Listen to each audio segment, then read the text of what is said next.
Welcome to another episode Eye Level Podcast with Heart. Today is my guest, Alan Berger.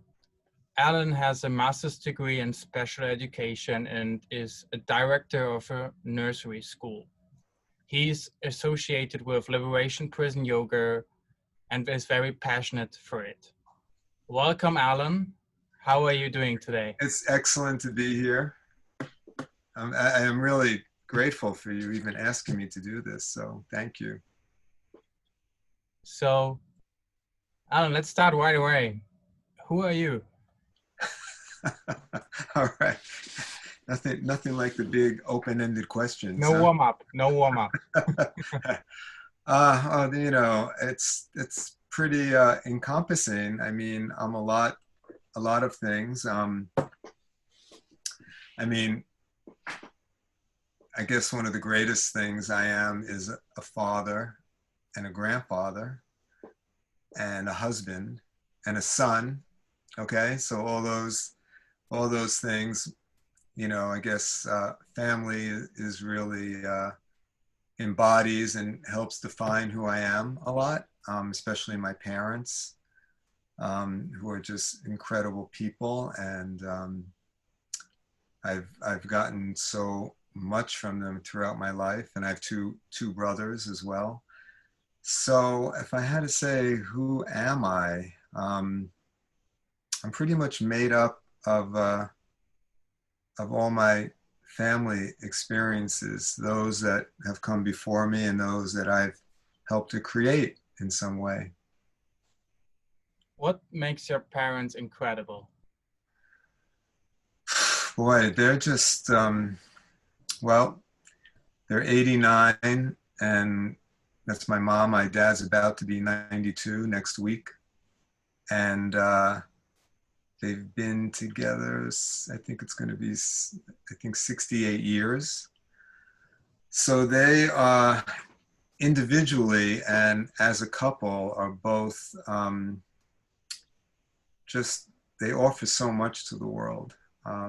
And they did an amazing job raising my brothers and I, and they just, they give so much back to the world. I mean, it's hard to come across anybody who knows them who doesn't have the greatest things to say about them. Just they're very special people.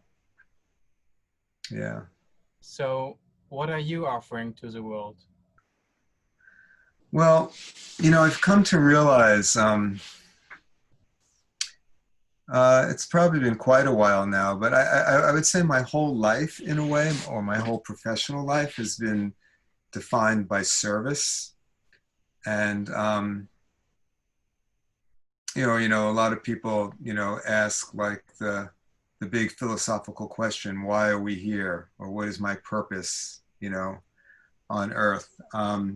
And I have found, for me, it's to serve. But I think that I would generalize a little bit. I mean, I think it's one of the reasons that humans were put here, to serve each other and to find where you're needed in the world. I mean, I've really come to embody this quote. It's my favorite quote in the world. It's, I slept and dreamt that life was joy. I awoke and saw that life was service. And I acted, and behold, service was joy. That's an Indian poet, Tagore. And ever since I heard that quote, I've just had it in my head, and that's what I try to live by. And it's interesting that we're doing this this podcast at this time, because well, we didn't really get into it, but I own a nursery school, and in September we'll be celebrating our 20th year. Oh. And I've been thinking about how, what's the next 20 years going to be like? Or, what could I possibly be bringing to the school now after 20 years, And I realized I want to bring this theme of service to the school, in terms of that's what we do, even though this is what we do anyway, but I want to name it and I want to put it out there. We serve children and families, but also teach what it means to be in service to people and to nature, to the earth, and instill that in children.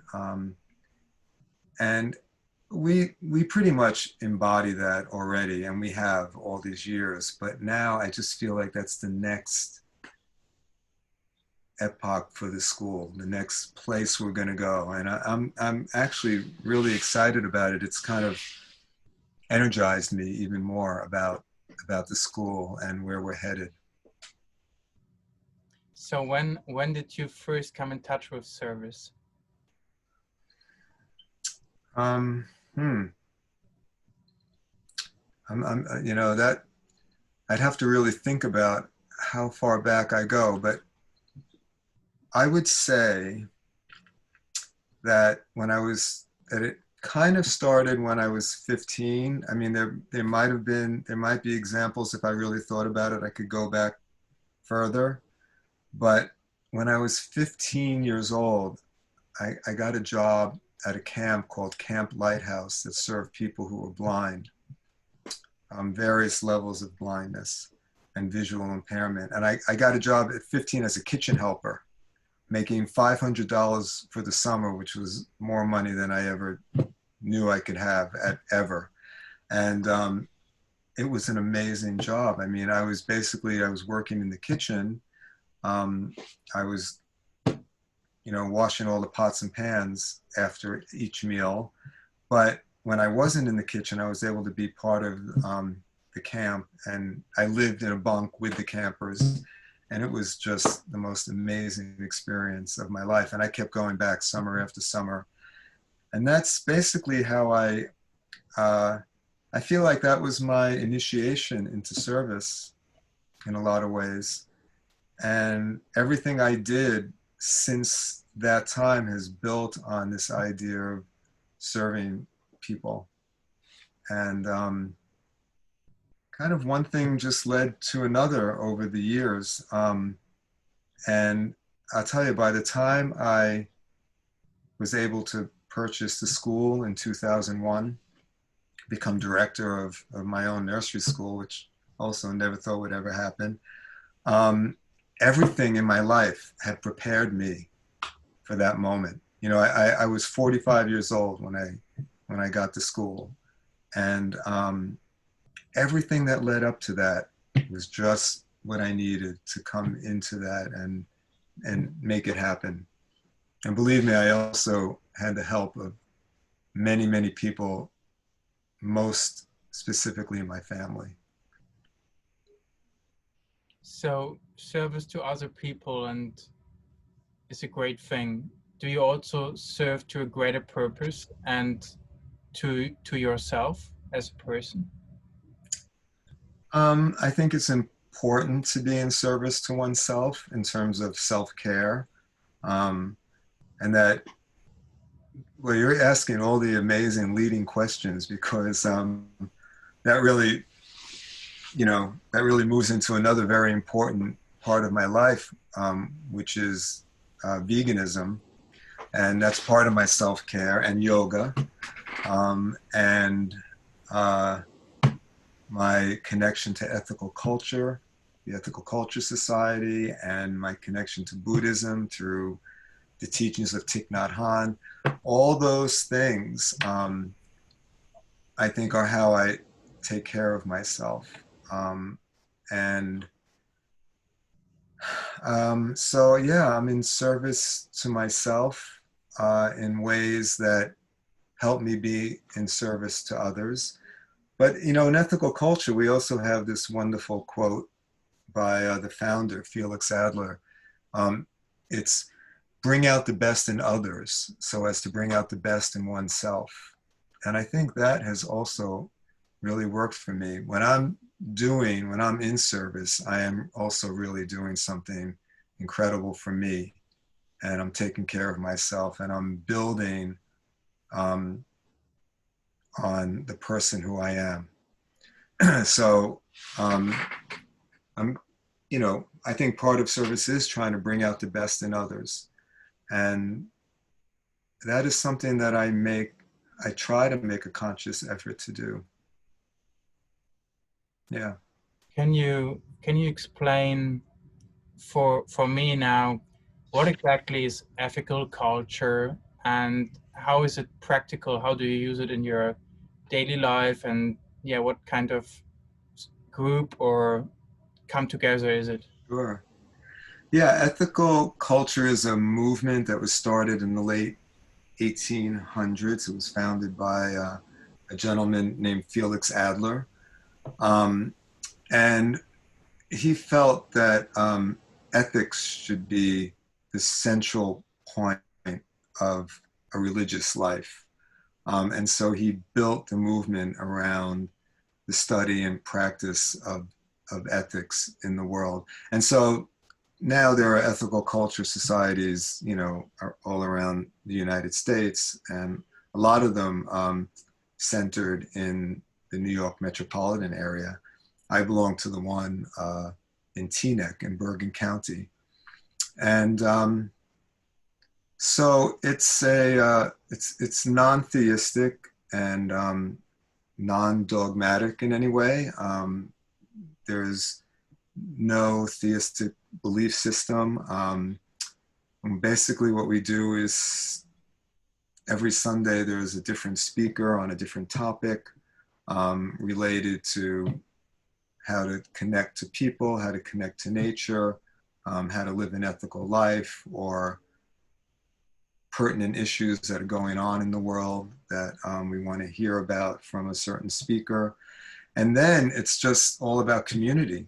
I mean, the Ethical Culture Society is a community of people, like-minded people who are trying to do fantastic work in the world. And social action is a tremendous part of the ethical culture movement, really trying to impact on the world and have a voice and make positive change where we can. So it really embodies all that. But it serves the function of religion in that we meet on Sundays, and we have somebody who's called a leader, who's in, I guess you could call the ministerial position. And it's been a huge part of my life since about 1992. Both my daughters went through the Ethical Culture Sunday School and graduated coming of age when they were 13. And I was the director of the Queen's Society Sunday School for 10 years. They have a Sunday school that the kids, of the families go to. So yeah, it's a beautiful and huge part of my life for all these years. What are the core values of the ethical culture movement? Well, I think it's defined really by our relationships with people and how we build on our relationships with people, and also our connection to nature, and also how we try to practice ethics, every day in our lives, and bring our passion and our joy and our knowledge to the world in ways that really have a great impact, and also to support each other, the ethical movement in our sense of community, to really support each other. So I would say that the core values are really looking at what the needs of our society are and how to best address them. You said that you were leading a Sunday school, and after that following now the nursery school. What kind of things could you transport from the Sunday school into the nursery school, and what kind of things you learned from these years?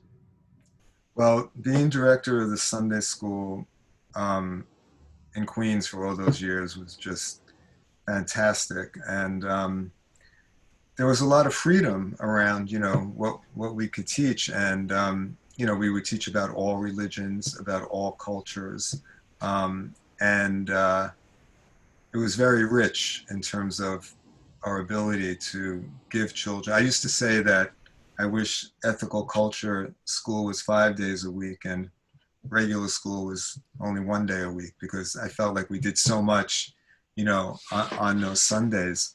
And then, of course, when I got to nursery school, I knew I wanted us to have an ethical foundation for what we were teaching. And so, the name of the nursery school is Peace Through Play Nursery School, which was named by a very close friend of mine when we were we were going to change the name about 2 years into my having the school. And so, I knew that we wanted to have a ethical basis and foundation for what we were going to give children. And so just by, having peace in the name of the school, that right there, that was going to get people to have to say the word peace all the time. And the children have to say the word peace all the time and talk about what peace is. So that's a big part of what we do. So a lot of our activities are geared around talking about peace and kindness and respect and conflict resolution and those kind of things. And then so many of the materials that we have are geared towards talking about ethical issues. And most of that is, I would say, is the books. Our book collection is incredible. Like I just recently got a book called The Tooth, and it's all about a little girl who has to go to the dentist and have her tooth pulled. But on the way there, she sees a homeless person on the street. And so the story turns out about, teaching about what homelessness is. And it's really incredible, the ethical dimensions of it, because she begins to understand that he's on the street because he doesn't have a home. But she also knows that she got her tooth pulled, and if she puts it under her pillow, she's going to get money. So on the way leaving the dentist, she gives the tooth to the homeless man. He says, "Put it under your pillow." And then, the implication is, if only he had a pillow to put it under. So it just leads to so many, great conversations and discussions. And that's kind of how we bring the ethics to 3 to 5-year-olds. So you have 10 years in Sunday schools, 20 years in nursery schools. What is your observation about the change of the youth and about the young kids coming in? What are the changes over the years? It's hard to generalize about that. The 3 to 5-year-olds that I've had in the school all these years, they've always been tremendous kids, in a whole range of personalities and behaviors. And, everything that makes up our world, we're like a microcosm of that. But what's really been interesting after 20 years is to see some of the children who are, kind of grown up now, teenagers. And I think I met one recently who was 20, because he would have been 3, back when he started. But we just had a 15-year-old graduate came to the school recently to volunteer. We've had several graduates come back to volunteer, and they're always wonderful, really wonderful. They've turned out to be wonderful people. And I don't know, I have 3 19-year-old girls working in the school right now, and they're incredible people. They're conscientious. They are dedicated to working with the children, very responsible. So I think it's hard to generalize. I know there's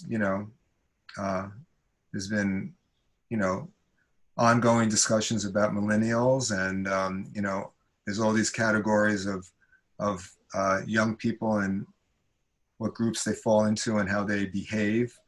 But I think that, I think people are generally really good at heart, and are job is to cultivate that and bring that out, so yeah, that's I mean, my experiences have been positive.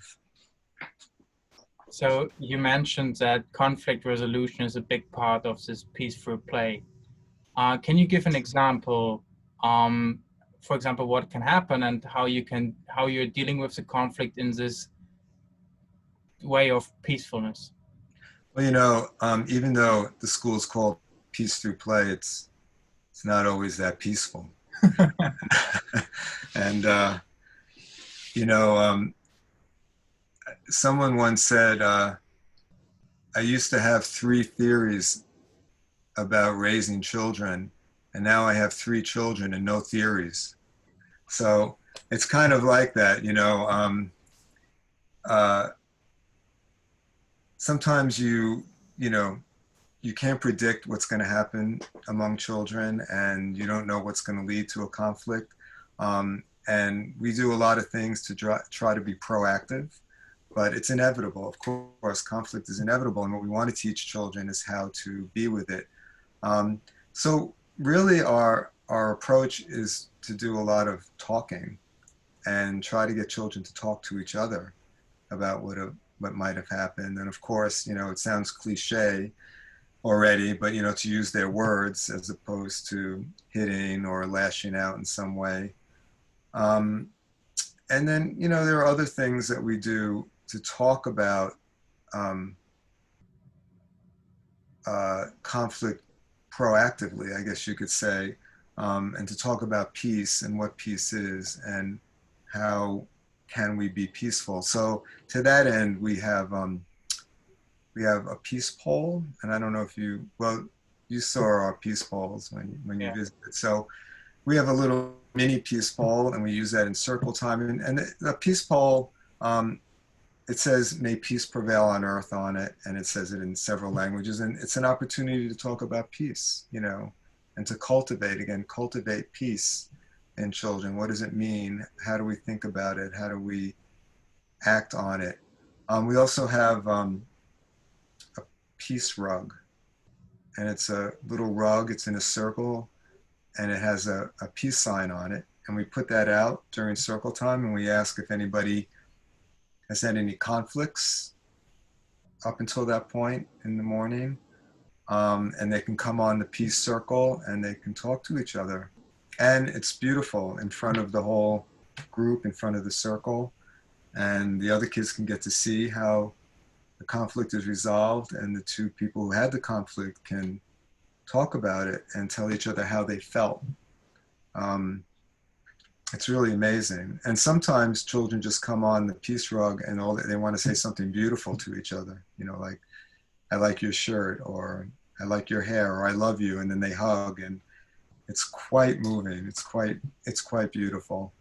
So really, the key is to get children talking to each other about what happened and how it could be better.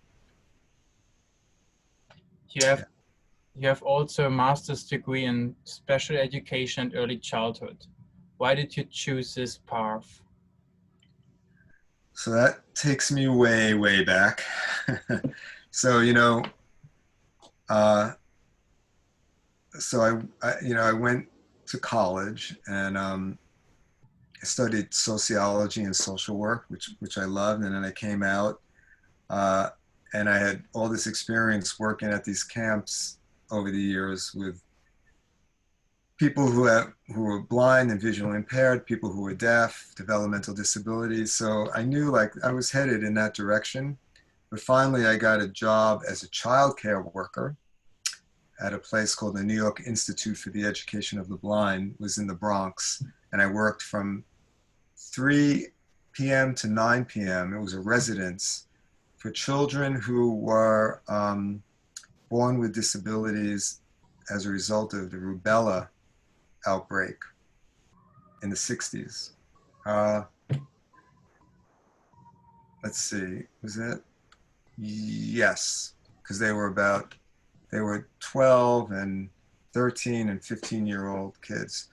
And so they lived there, and it was, again, incredible experience learning to work with them. And felt like I really had an affinity toward it. So I thought I would go into the field of special education. And while I was there, I met somebody who was in a master's program that was a federally funded grant program. It was 1 year master's. I would have had to go full time. And I did it. I got in and I went. It was full time. Again, my parents were there for me. They supported me. I got my master's in 1 year, and then things kind of, took off from there. But I should also say my mom has a master's in special education. She was a special education teacher her whole life as well. But I didn't ever know I was going to end up heading in the same direction as her. So it was, yeah, it really opened up all kinds of other opportunities for me. And the master's program itself was just fantastic. It was at Hunter College, great professors, and really also got me very involved in the disability rights movement, which I was pretty active in for a long time. How did this dealing with people with special needs, how did this change your view on the world? Um, it really, I'm so grateful for it, because it opened me up to a whole new world of people who, basically the general population doesn't get to know about. And that's why when I joined this organization, when I was getting my master's, we were required to join this advocacy organization for people with disabilities. And that also changed my life. But then I was really part of the world of people with disabilities. And the whole point of the organization was to get people out, get people with disabilities out into the real world, get them out of special education classes, out of segregated programs, out of segregated living. And it was called the inclusion movement. And it was huge in the 90s and well into the 2000s. And I think it did a lot to make people with disabilities visible, and I mean, just becoming friends with people who were blind. And, I maintained friendships for many, many years, well outside of the camp setting. I got to know all these people and got to see their lives and visited them in their homes and went places with them and, went to concerts together and ate out together. And just, they were just a regular part of my life. And yeah, it was really, I don't know, did you see the movie Crip Camp? Crip Camp, it's called. It's on No. Netflix. Okay. So anyway, that has really brought the disability rights movement to light lately. It's an amazing documentary about the beginning of the disability rights movement, which then, I got involved in after it was already really on the move. So, And how do you think about the situation today? um, I think on some level, there's definitely more visibility for people with disabilities, and they are uh, a greater part of our culture. I think there's still a long way to go.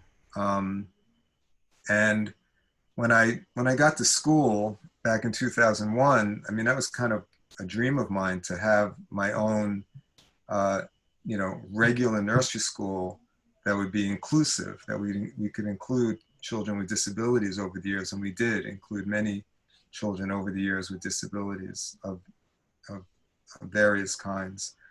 And I kind of lost touch with what was really happening in the inclusion movement, but I do know that now most schools have what they call integrated classrooms, which are classrooms that are maybe half children with, half children without disabilities. And there's definitely more of an attempt to have children be part of regular classrooms and regular activities when possible. But for a while, there was real momentum in the field. And I've kind of just lost touch with it when I got to nursery school.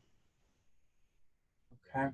And you also have experience in Montessori. Well, my experience in Montessori is that, I mean, this is a great story too, but I was working in a special ed education program. I was the inclusion coordinator. That meant I was working to include children with disabilities in regular classrooms as part of this agency that I worked for. And I got a call to ask if I would be an educational consultant for Robert De Niro's son. Robert De Niro has a son with autism. And this is back in the year 2000. He was 3 years old then. So now he's an adult. And I was with a team of people, and he was in a Montessori program in Manhattan. So I spent the good, better part of a year there working with this child in this Montessori program. So I became really familiar with Montessori, and I loved a lot of what they did. So that's why when I got to nursery school, I really wanted to incorporate the aspects of Montessori that I really liked, which is heterogeneous grouping. So we're mixed age grouping, 3, 4s, and 5s are all together. And then a lot of the materials that are used in Montessori, we use some of those materials and things like that. What kind of materials are those? Well, there are materials that Maria Montessori developed herself. Some are called cylinder blocks, which is a series of blocks of different shapes and heights, and children have to kind of figure out, where they go, and it's problem solving and eye-hand coordination and things like that. And the other thing about Montessori is that she wanted children to be as independent as possible. So that's why the way the school is set up is so that children can get what they want and take it to the table and play with it. It's not like we are figuring out what they want to do. They choose what they want to do. And if they want to do art, they get the paper themselves. If they want to go, play with puppets, they can go do that on their own. It's set up so that they can be as independent. And then there are other materials developed through Montessori that, are math related or literacy related. And so we try to incorporate those in as well. So your nursery school is peace through play. What does playing mean to you? I guess play involves a lot of freedom, and letting children be able to basically have fun, enjoy what it is they're doing. And of course, we always say that what they're doing is learning through play.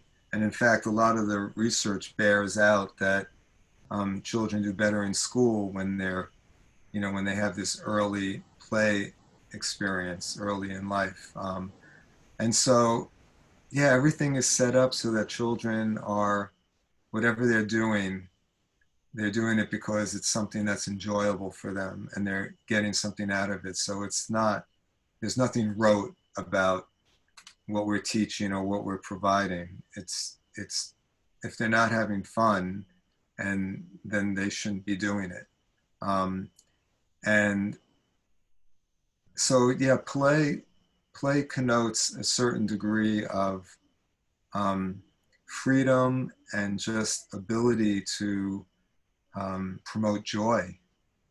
And I mean, that's why I'm really involved in the cooperative game movement. And we do cooperative games with children, which are so much fun, but if you do them with adults, they're even more fun.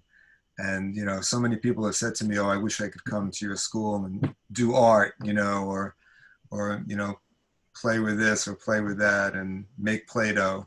And people just love doing that stuff. And the cooperative games are just a complete joy to do. I've done many workshops over the years for adults, teaching adults how how to use cooperative games with children, but we play the cooperative games in a workshop, and it's an incredible amount of fun. Can you So give, that's play. That's play. That's joy. That's happiness. can you give an example for a cooperative game? Oh, the best game that we play with children or adults is cooperative musical chairs. You know what happens when you play musical chairs? Do they play musical chairs in Germany? Oh, Okay, so you have all you the have to sit chairs, down when the music gets out. right? And Yeah. what happens if you don't have a chair? Then, oh, I don't know. You're out. Oh, you're out. You're out, and you cry. You shouldn't be out. That's what cooperative musical chairs is. Nobody gets out. So what happens is, as you take the chairs away, and there's still the same amount of people, when there's no chair for you to sit on, you have to sit on someone's lap. Oh, cool. So as you pull away more chairs, there's more people sitting on laps and laps until everybody is on somebody's lap. It's fantastic. So, So, so yeah, so I mean, that's the idea. The idea is, I mean, I'm not a big fan of competition, at all. And so we don't play any competitive games, and we don't really have any activities that are competitive. And so the cooperative games are just ways for children to be. That's why we do cooperative art. Cooperative art are these children coming together, making these big, beautiful projects that could go on for days or weeks. Or we've had one that we've had all year, and the kids just keep adding to it and adding to it. And they're beautiful, and kids are working together. Nobody owns it. Nobody gets to take it home. It's beautiful. yeah, it's lovely. The one example was great with the chairs. Yeah. Oh, you're really right. It's like you're get crying and you're out. They have to wait 10 minutes and Yeah, then and you got to watch everybody else play, and then there's a winner, and that's the worst thing of all, somebody who feels superior to everybody else, right? yeah. How did you deal with competition in your life? Well, I wasn't overly competitive. I mean, I loved playing sports as a child, and up until like junior high or something, I loved playing sports just informally with my friends. It was great. And I'm just not competitive. I'm not a competitive person. I mean, I love playing some sports. Like in college, I loved playing racquetball, you know, four wall racquetball. Loved it, but I didn't care if I won or lost. I just was enjoying it. And trying to think I don't think I've done any other sports. I mean, I just started doing indoor rock wall climbing, but I don't see it as, it's not competitive at all. You're just competing against yourself to try to do better each time. Yeah. Okay. How does the curriculum look like at your nursery school? Well, um, we, we just have a ton of materials, just great learning materials. And we rotate them, throughout the month. So children are getting a variety of experiences with different materials. So I'd say the curriculum, well, like I said, we integrate some Montessori, and then there's also a curriculum, a philosophy called Reggio Emilia, which also comes from Italy. And that's child-directed sort of orientation. So that's where we try to have the children indicate to us what they want to do. If we're going to make this mural, right? So we go to the children and we'll have a circle and we'll say, what should this mural be? And we'll get the ideas, and then how should we do it? So child directed means that the children are kind of, I don't want to say running the show, but that is why I have gray hair, because the children are running the show. But yeah, we really, we draw on a lot of ideas and materials and great things that are out there. So we're play-based, child-oriented, and we, we do like the pre-academic stuff, you know, we do letters and numbers and shapes and colors, and we integrate all that stuff into everything we do. And we make sure the children are ready for kindergarten. But we're not heavily academic at all. Like we don't teach reading and writing, but if a child is writing their name, then we'll encourage it. You know, they can write their name on their artwork, things like that. We really try to work with where each child is developmentally. You work media free. The school is media free. Yes, that's very important. You know, children ultimately are going to have enough media in their lives at some point, and they just don't need it. You know, at this young age, they just don't. I mean, at home, you know, I'm sure families, you know, have an idea of how much media they want their children to have, but there's no reason to have it in the school. I mean, we don't demand that families, you know, not let their children, you know, watch programs or things like that. Whatever the families want to do, they can do. Um, but, you know, there's no reason why we would ever have any kind of screens in school, no tablets, no, I forgot what those learning boards are called, but, you know, nothing like that. I mean, if it was up to us, the children would be outside all the time. And we basically, this summer, we've been outside 95% of the day. And even in the winter, we are outside as much as possible. Are there So, also scientific facts behind the media free? well, you know, sitting in front of a screen, you know, you know, children are really inactive, you know, so they're not getting any kind of physical exercise by, you know, sitting static in front of a screen. And then, you know, just being in front of the electromagnetic energy for that long a period of time, you know, cannot be good either. Um, so, yeah, I think that, I mean, there's lots of studies. I mean, I think there was the book, oh, I can't remember the name, but Richard Louv wrote the book. I'm blocking on the name, but it was a very big book a few years ago. And it was all about, he called it nature deficit disorder. That, you know, we're seeing a lot of these behaviors and attention issues and distractibility because children are not spending enough time in nature. Oh, it's called Last Child in the Woods. Last Child in the Woods.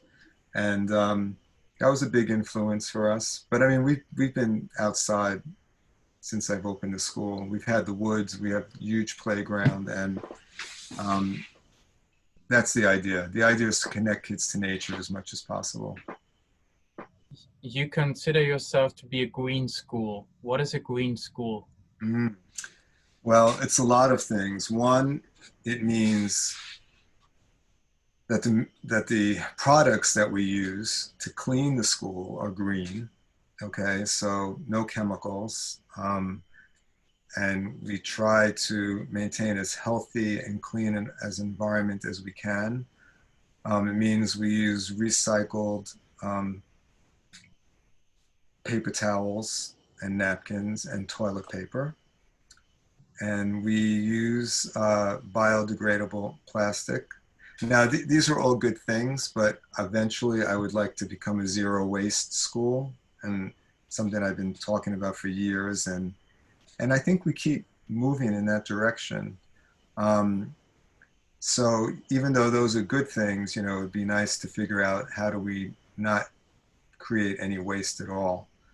And then, you know, the other piece of becoming a green school is what we're teaching children about recycling and composting, and trying to create as little waste as possible. And then, of course, also gardening, growing, planting, taking care of the earth, becoming stewards of the earth. And a lot of our materials are geared towards that. You know, again, mostly books and music geared towards how do we want to treat this planet. How do you define success? Wow, what a segue. Uh, Well, I know. I hope you don't have like 50 questions left, do you? This is great. Yeah, you really have quite a great list of stuff. Um, success is well. One thing I think it's that there's that Mark Twain quote: "Find a job you love and you'll never work again." Which I think definitely applies to me.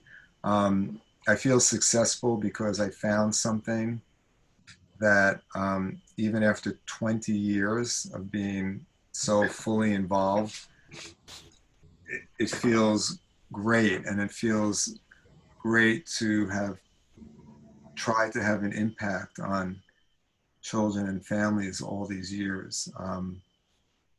So I don't know, success means, you know, I, being able to have an impact. And I think it gets back to service. That's what it means for me. To be successful means to be in service to the world in some way. And that's been really important to me. What is a change you would like to see in the world? Um, I mean, I'd love to see us living in a more equitable society, where everybody's needs are met, everybody has what they need, everybody is on equal footing. Um, it's, you know, the problems that the world faces right now, are so obvious to so many people. And I've just always believed that we can create the kind of world that we want, and if we just those of us who have the energy and the time and the commitment to do that, um, is what is going to make it happen. And I know there are people who cannot do it. There are people who cannot put their energy and time and commitment towards creating world peace. And um, those of us who are doing it are doing it for them as well. And I've always been like overly idealistic about this. And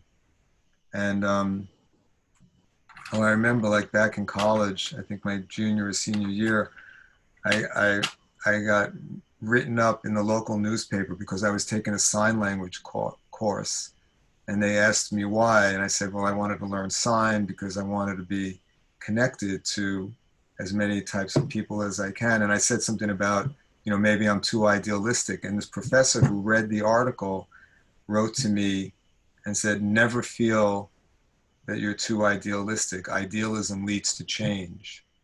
And that has just stayed with me all these years. And I just believe that's what's true, Um, I might be overly idealistic, but that's what pushes me to keep doing more and doing as much as I can. And believe me, I don't feel I'm doing half of what I could be doing or I should be doing.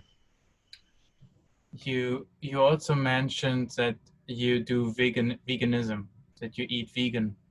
How did you come to this point, and what are your values behind that? Well, I was, let's see, 1987. I was working in this special ed program, and I was very good friends with this occupational therapist, this woman, and her mission was, aside from the work she did it with children, was to save animals that she saw on the street. So she was rescuing animals, and we would talk about it a lot, and got me thinking about the state of animals in the world. And we started learning more about how animals are treated. And it was like, okay, we like the idea of rescuing animals, but why are we eating them for lunch then? And we both went vegan together at the same time. And um, I never looked back. I mean, it was just one of the greatest achievements, I think, if we want to talk about success. I think becoming vegan, you just feel good on every level. I mean, it's certainly from a health perspective, from an ethical perspective, spiritually.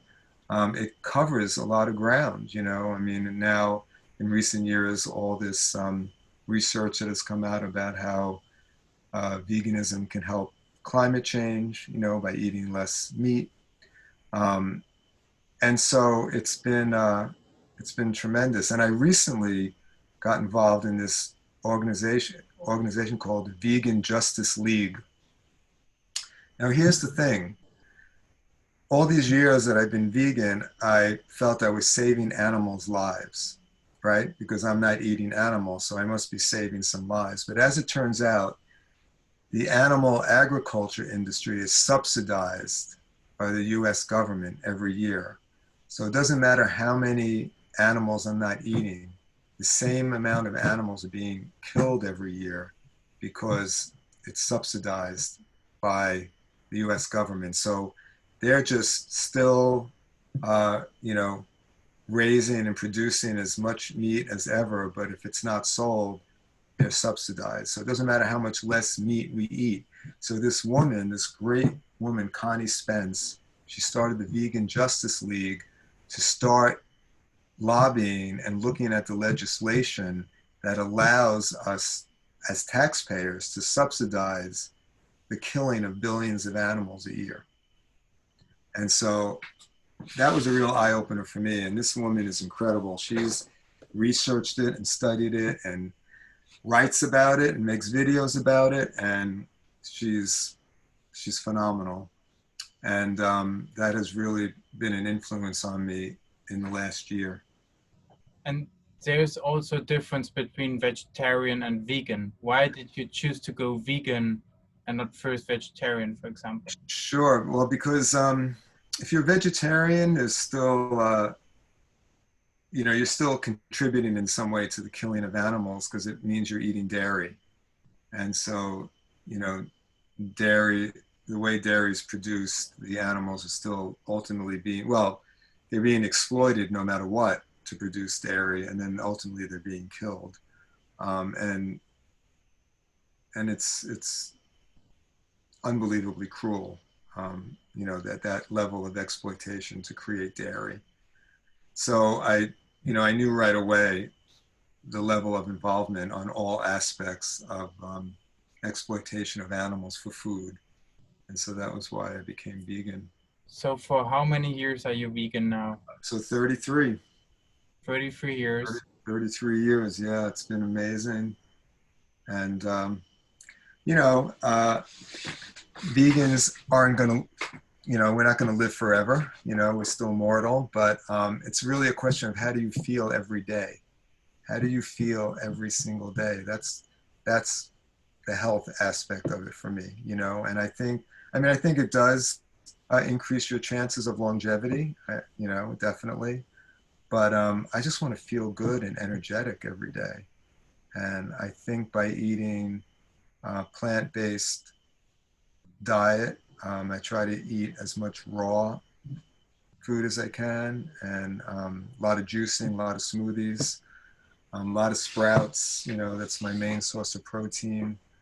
Nuts and seeds. It's beautiful. So anybody who might be thinking like, I will die if I'm not eating meat or whatever, you can clearly say after 30 years, you're doing beautiful, you're Yes. feeling good, and you're connected to source. No, what I would say is you will die if you're eating meat. That's what I would say. Not, it's not, I mean, what I really want to say is, you know, you increase your risk for disease, you know, you know, all the diseases that are really problematic are diet based. So, you know, that would be the message there, you know, that you really increase your chances for longevity and not getting disease. How do you deal with gluten? With what? Uh, Protein? Gluten, like in the wheat. Oh, gluten. Yeah. I mean, I try not to eat too much wheat. I don't really eat too much bread, but I do on occasion. But I don't make it a regular part of my diet at all. But I don't. It doesn't seem to affect me, gluten, the way it affects. I mean, I don't think there's anything redeeming about it at all. So there's no good reason to eat it. Um, but it doesn't have a highly negative effect on me. Yeah. So for a good vegan burger, it's all right. Yeah. Once in a while to eat a Yeah. sure. But if I can get gluten free, I'll get it. If I have a choice, I'll always get gluten free. Yeah, that's true. How is this in this country with the financial thing to for organic food and all this thing? It's much more expensive, or is it reasonable for everybody to get into veganism without paying a lot of things? Well, I mean, first of all, if you're giving up the expensive meat and animal products and dairy products, so you're eliminating that expense, and usually you can transfer that into plant-based foods. I do think it's important to eat organic, um, and it can be done pretty reasonably inexpensive. I mean, I think we also don't need to eat a lot of food to be healthy. I think that's another piece of it. In the U.S., the average portion size is way, way out of control in terms of how other cultures eat and in what terms of what the body needs. So I think eating less is more, and I really only eat one major meal, one big meal a day. Like I don't eat anything in the morning until I eat lunch, like at 1 or 2 o'clock, and then I usually like a nice salad. Um, and then there are of course other foods that I'll eat, but I don't yeah I might make a juice with organic vegetables, but it doesn't seem to be overly expensive. Okay. From my perspective. But I try to watch, how much I'm putting into my food, and I try to be careful. I mean, if I'm doing my own juicing, it's better than when I go buy a juice, let's say. So I'm definitely going to save money there.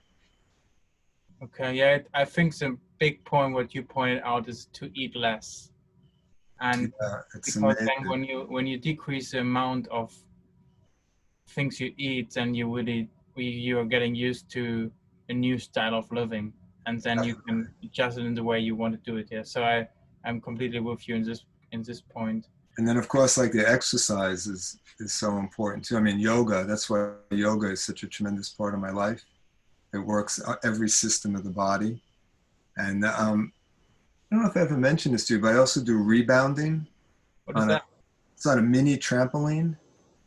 Oh, cool. Have you ever seen those mini trampolines? And it's called rebounding, and you're just jumping, and it's fantastic, fantastic. It's basically um, designed to work on your lymphatic system and keep your lymphatic system healthy. But I mean, it's just a great form of exercise, aerobic. It does everything. And what do you do? Different moves on it, or just like up Yeah, and yeah, no, you can just bounce, but yeah, you can do different moves. You can even jog on it. You can run on it. You can do jumping jacks, alternate leg lifts. I mean, it's fantastic. I've been doing that for a really long time. okay? And you also mentioned yoga. How did you get into the yoga world? So yoga, a friend of mine back in the 90s, like 90, 89, he was really trying to get me into yoga for a while, and I was like resistant. I don't know why. I had no connection to it at all. But then when I became director of the Ethical Culture Society, I felt like yoga would be a good thing to introduce at the time. So I wanted to get into it myself. So I just started teaching myself yoga through books and videos. And I didn't really take my first class until I started my certification, 1998. I took a yoga certification, and that was my first class. Up until then, I had just been teaching myself. But after I became certified, the certification itself was such an amazing experience. And then I've just been teaching and practicing ever since. And it's a huge part of my life, yoga. What does yoga give to you?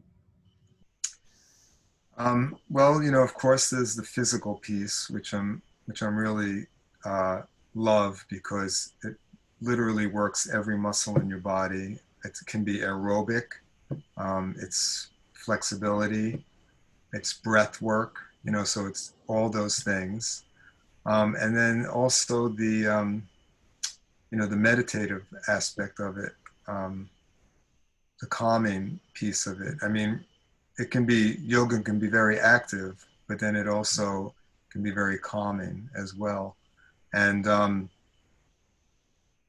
I don't know, it's just, you talked about what makes you feel good. You just always feel good after you take a yoga class. It's just, and I'll take any yoga class, any kind of yoga I love. And I'm grateful to be able to have the practice, especially after all these years. And you're also working with liberation prison yoga. Oh What is my God, man. Yeah. Wow. You're touching on everything. I mean, that's a beautiful friend of mine introduced me to that and said she thought I would want to check it out. And here's the thing, I always had this affinity toward uh, prison work and issues around prisons. And that's because from listening to WBAI all these years, and David Rothenberg, who founded the Fortune Society, and every show, every Saturday, is talking about prisoners and has people on who are formerly incarcerated and talks about prison issues. And there was another show called On the Count, which followed that. And I would listen to that show and talking about very deep issues around what incarceration means, what it means to get out, the whole parole system, um, solitary confinement, all these issues. And I always felt like, wow, I just want to do something around being connected to people who are incarcerated. And I had a letter correspondence with someone many years ago before all this. Had a letter correspondence going on with somebody, which was really good. But then, hadn't really thought about it until this woman told me about Annika Lucas and Liberation Prison Yoga, and I took the 2-day training, and it was really intense and really important and meaningful experience. And then, I took it. I didn't even know if I would teach in prisons, but as it turned out, my yoga teacher, Gail Walsh, who I studied with back in '98, she was connected to Bergen County Jail and just happened to be looking for someone to share the teaching with. So I started doing that with her. And then Annika had a space open. I shared teaching with another gentleman up at Wallkill Correctional Facility. And I was doing this all for 3 years up until the pandemic. But fantastic experience to go in and be in that environment. Really humbling, really beautiful to connect with these men and be able to bring them something that hopefully they'll be able to use and benefit from. So it's called trauma-informed yoga. What's Yeah. the difference between yoga and trauma-informed yoga? So trauma-informed yoga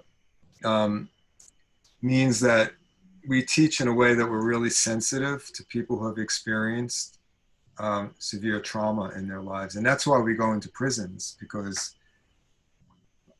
most people who are in prison have had a lot of trauma in their lives, and just being in prison is, fairly traumatic on a lot of levels.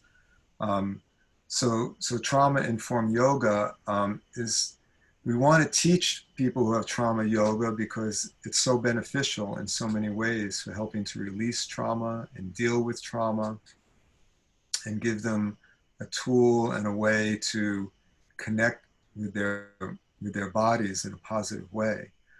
Um, and so we're just really sensitive to how we teach, and it's also called the unconditional model, which means basically that the students and the teacher are on equal footing. That's why we teach in a circle. So there's nobody at the head of the class. There's nobody in a dominant position. And we're sensitive to doing postures and using language that could be triggering for people. So like we probably wouldn't, do a pose where the hands are interlocked behind the head, because that might trigger someone about being arrested, or even hands behind the back. And we teach from the first person so that nobody feels like they have to do anything. So I'd be saying, now I'm going to, step my foot back and lift my right arm up in the air. And that implies that the person in the class can do it or not do it, or do it in a way that feels more comfortable for them. So does that help? Does that kind of explain? I think it gives a good picture of it. Yeah. Yeah, it's just a way of teaching where somebody who has experienced a lot of trauma can really feel completely at ease and comfortable and benefit and not be triggered. How do you feel when you enter the prison and leave the prison? Uh, it's a lot, it is a lot. I mean, I think when I'm going in,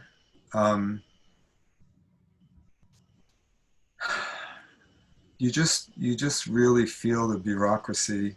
You feel the inhumaneness of it, the inhumanity of it, um, and it's hard. It's hard, after listening to these shows and David Rothenberg all these years, and there's a whole movement to abolish prisons. That prisons are not the productive way to deal with incarceration and people who have experienced crimes. I mean, I think there'll always be some small segment of population that kind of has to be kept away from the general population, but the majority of people probably could be worked with in other ways, that would be much more humane. And when you leave prison, you just have such a sense of gratitude for your freedom, even though you were in this class and the guys were friendly and everybody, basically had a good time practicing together. But, I don't even know what the rest of their life is like once I leave. So it's heavy, but it's also incredible work. So this podcast is called Eye Level Podcast. What does eye level mean to you?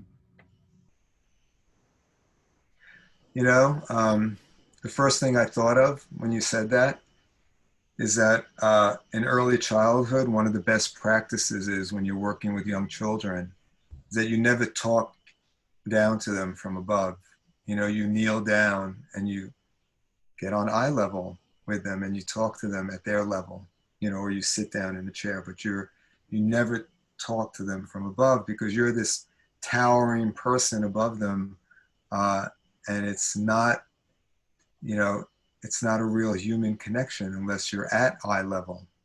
So, probably as a metaphor, it just means being being in the same equal space together, you know, and creating some sense of ability to relate to each other on the same plane, you know. Now, what does it mean to you? Eye level means to me basically what you said, that there is no generalizing or no saying like we always did it like this, or you have to do it like this because society expects you to do it like this. So I think Mm, when you're living in an eye level attitude, you're giving no chance to shame, for example, because like, for example, you're a little boy, and then you're hurt or whatever, you hurt your knee, and for example your father says like, yeah, young man don't doesn't cry. So it's like the belief sentence is stronger mm, than the real need of the child. mm, And so it's basically for me about, okay, seeing the needs of each other, spending time with each other, and looking behind what's there, and not living in beliefs, because belief sentences from me are in our head. So they're instilled. They're like from our early childhoods, from maybe our how we were raised up. But they are belief sentences. Like for example, there's one thing, might be a black guy goes over the street and you feel like, oh, this might be frightened for me, because there's a belief sentence what tells me danger, and then it led us to the whole Black Lives Matter movement. So I think when we are in eye level, we are in the moment. We are a bit like in a meditative moment. mhm, We try to be free of judging. We try to create a space where judging is not the first choice. So it's first observing and then seeing what I can do. And then we are definitely on the point what you said is like, with children, is to get into to their perspective. So sometimes it means to kneel down or just to ask questions instead of telling others what to do, because when we tell others what to do, we are in a subject object mood. Like, so right. when I say, Alan, give me the whatever, so it's like you are my object of what I want you, or I can ask you and say, Alan, would you like to give me whatever the toast? And you say, yes, I would like, then you are still the subject of your sentence. And Mm, I didn't put you in the role of an object.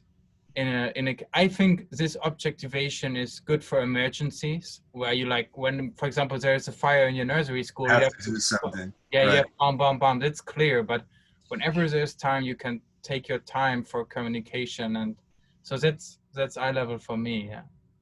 Yeah, I think the language is so important, and I know even in terms of humanizing people, even from the disability rights movement, we used to have something called people first language, because it's easy to say like the blind person or the wheelchair person, right?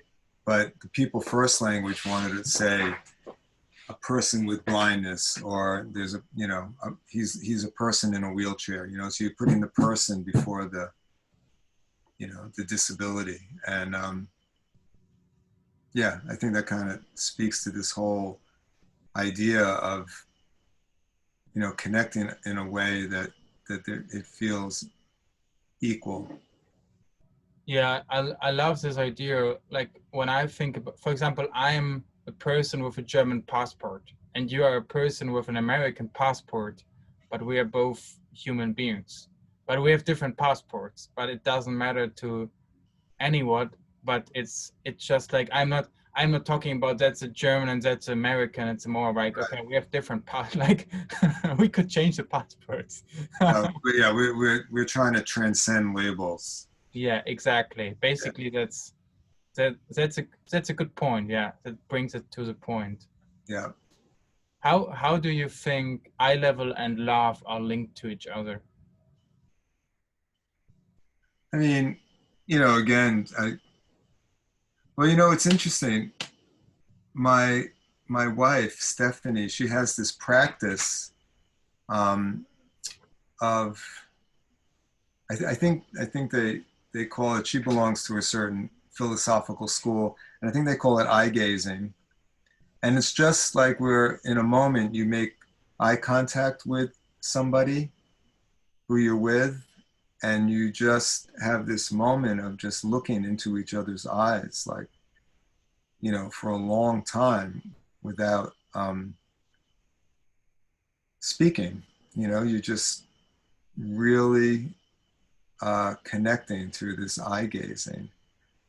And I think on some level, I think that cultivates a certain level, a certain degree of love, by connecting that deeply with somebody. I mean, and Stephanie and I, we don't do it. We just, I don't know, we just never get to do it. But we used to do something called appreciations, and we kind of fell out of that too. That was a beautiful practice of just finding that time to say what we appreciate about each other. And it was a really beautiful practice. But I think, being at eye level, eye gazing, doing appreciations, those are things that cultivate love, between people. How does love feel for you? I mean, it feels, I think there is love in lots of different aspects of my life, so there's like love for my family, for my daughters, for my wife, for my work, for lots of different people in my life, and I could really say I have lots of different loves in my life, lots of different kinds of loves at different levels, and they're all really important. I mean, you might want to make a distinction between, love and being in love. I'm in love with my wife, means something really different, than loving my children or loving my work or my parents or loving nature, So there's that, because what Stephanie and I have is built on so much and encompasses so much over the 11 or so years that we've been together. So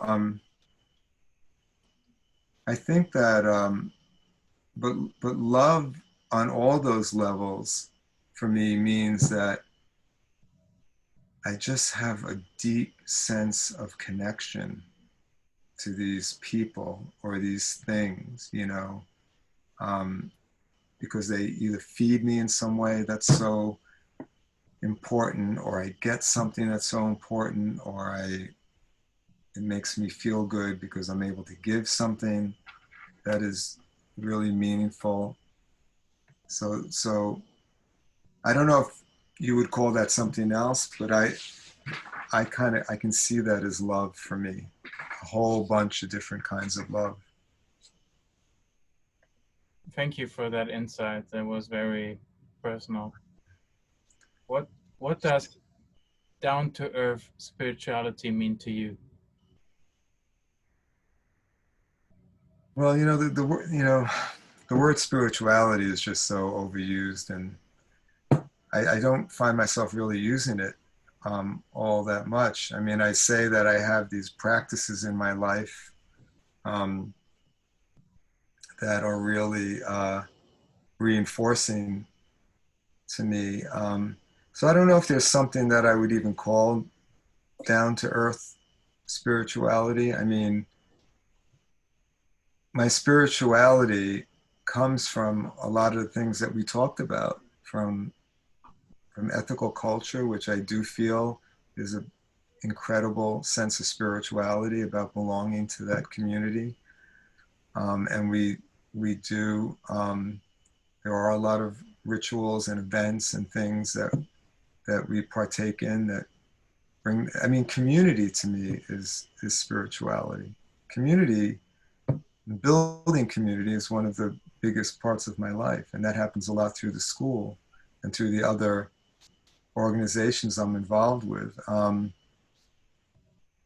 So, I mean, definitely the Buddhist piece of my life, which is very big because I've been following and reading Thich Nhat Hanh for so many years, and I've gone to retreats with him and with his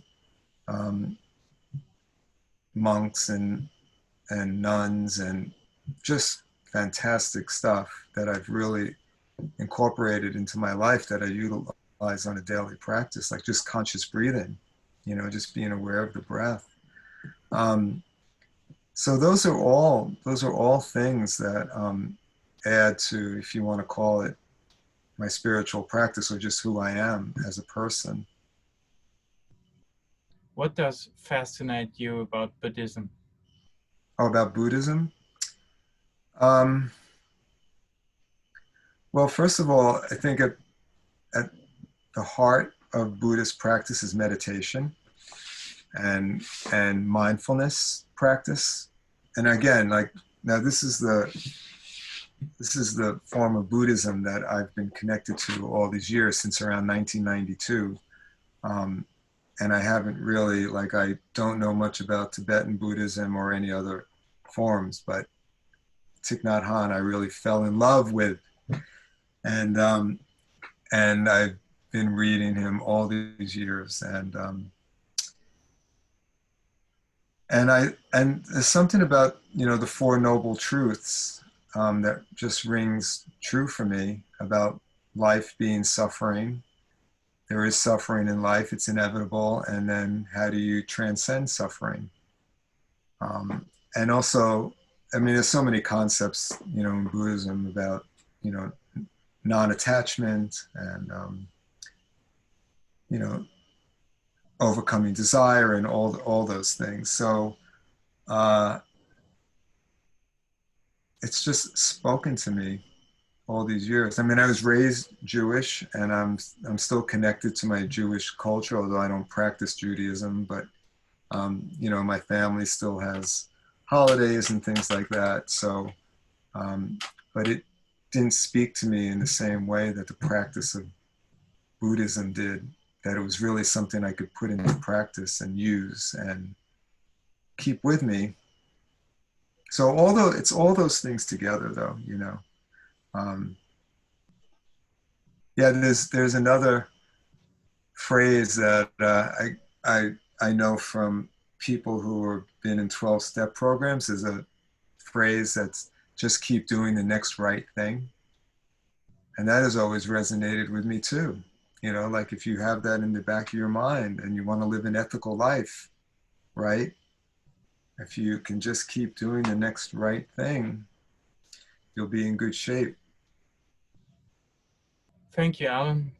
That was great. Now I asked you a lot of questions. Yeah. Do you have a question for me? Oh my goodness.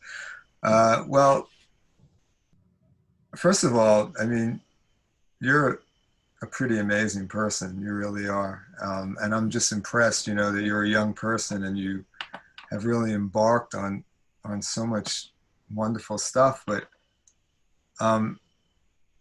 so what brought you to this place where you even decided to have a podcast and want to bring other people out into the world like that?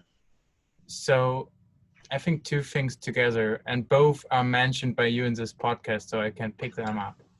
So the first thing is creative space, like free space to play. Basically, what you give to your kids in your nursery school is you don't give them a schedule. And Corona gave me this break, basically, and a big free space to discover myself, to get in touch with myself a lot more deeper than it might be when you're still working. Mm-hmm. So I used this time to get first in touch with myself, and then, just exploring creative ideas. And I'm just a guy, I'm very curious. So when I think like, oh, hey, yeah, I listened to podcasts all the years, that why shouldn't I do it myself? So it was, and then I also discovered like these feelings like shame, for example, like what holding you back from going into the public, like telling you like, oh, you shouldn't feel like so important, or like, stay small, do your job, don't get attention. That's not what you need to do. Like, that's not what your life is for. So all these belief sentences and the shame is coming and wants to hold you back from telling others, like speaking out what you think. So I just overcame that, fortunately, and said like, oh no, I don't care what others think. I just do my thing. And Mm-hmm. then the second thing is I get more and more into the idea of service, and I get more and more affected by it very deeply. So it's kind of my service to do this podcast and to create a space for people. For me, every person is a little hero for her or himself, Wow. a little hero. And to every person I talk to, I have a relationship. So it's really important for me not to get anybody. It's like really that we have a trusting conversation. What inspires other people to ask questions who go maybe in this direction, and maybe somebody listens to the podcast and he thinks like, oh, Alan is a guy I would like to talk to, and maybe he thinks, oh, when I talk to my wife the next time, I will ask her 2 questions from this podcast, and maybe the world turns a bit into another direction. You know what I mean? I So mean, that's a beautiful sentiment. I mean, and again, you're right. It gets back to service, like if we do something and it impacts one or two people, I mean, it's fantastic. So I'm just really honored that you even asked me. I didn't, yeah, I didn't, I didn't know I was worthy of, it's it's it's like my first podcast. So, Alan, you're more than worthy, I think. And the funny thing is, everybody I'm asking, I think it was for every person. Only one person did a podcast. Every person was the first podcast. Only one person did a podcast before. So everybody was feeling like you, and everybody was like, "Why me?" yeah. And, and everybody, I think, questioned ah, what's going on? But it was like a great process with everybody so far. So I really enjoyed every conversation, and it's like really gives me so much laugh after, and so much just also compassion, and it's a great practice for listening. It's like a great Buddhism practice just to listen carefully and to every word. So it gives a lot of things back, and it gives me a healing as well. So what I always do in the end of the podcast, Alan, is I do a 1 minute of silence, of stillness, and after that, so we get settled and can just think about what happened before, and then after that I will give over for you for the last words. Okay.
So thank you, Alan. I feel deep gratitude, and I'm honest with you, it was a beautiful podcast with 2 guys in a blue polo, and I'm honest, like it was one of the podcasts I smiled most. It was Oh, amazing, and thank you for this experience and for your time, and I give over to you.